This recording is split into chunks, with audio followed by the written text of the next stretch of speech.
ఆటలు పాటలు అన్నీ మరచి తిండి తినదు నిద్రపోదు నిరతము స్వామి ధ్యాసలోనే పద్మావతియే క్షీణించెనుగా. బిడ్డను చూసి దిగులు చెంది వ్యాధి అనుకొని ధరణిదేవి వైద్యులెందరికో చూపించే తాయెత్తులనే కట్టించే యజ్ఞములెన్నో చేయించే శాంతులు అన్నీ జరిపించే ఎన్ని చేసిన ఫలితము లేక తల్లి తండ్రి దుఃఖము చెందే. శ్రీనివాసుడు సోది చెప్పుట.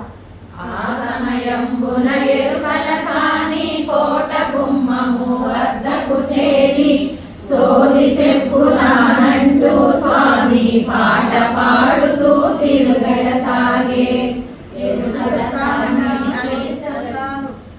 సోది చెప్తానమ్మా, సోది చెప్తాను. ఉన్నది ఉన్నట్టుగా చెప్తాను, జరిగేది ముందుగా చెప్తాను, జరగబోయేది ముందుగా చెప్తాను. వినుకోవైపున వివరంగా తెలిపెదను. ఎరుకల సాని లేక వింటూ ధరణిదేవి పిలువానంపే చెరియలు వెళ్ళి తోడ్కొని వచ్చి సోది చెప్పని అడగసాగే. చక్కని చాపను నేలను పరిచి దానిపైన పీటను వేసి ఎరుకల సానిని కూర్చోబెట్టి పద్మావతినే తీసుకువచ్చే.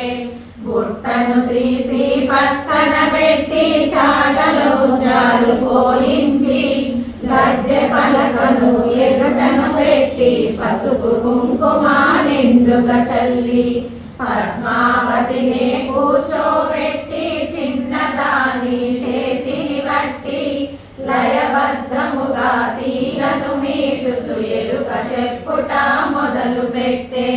మూల దేవతలకు ముందుగా మొక్కి మంచి వాక్కులు ఇమ్మని అడిగి ఇనుకోవేకు నా వివరము చెప్పెద జరిగేదంతా ముందుగా చెప్పెద. వ్యాధన్నది నీకు లేనే లేదు మనసుకు పట్టిన ప్రేమ జబ్బు శృంగారవనమున చూసిన పురుషుడు నీ మనసపుడే దోచినాడు. 6 అడుగుల అందమైన వాడు నిన్నే చూడగ వచ్చినాడు. ముల్లోకాలకు నారాయణుడు నీతో పరిణయమే కోరినాడు. రాలురాయి ఇలా నీవు రాళ్లతో కొట్టించి పంపినావు. నీ వలనే అతను బాధపడుచు నిన్నే తలచుచు ఉన్నాడు. ఆదిదేవుడు అతడే కాదా శ్రీనివాసునిగా వచ్చినాడు. నీ పరిణయమే తప్పక జరుగు నీ దిగులంతా తీరిపోవు.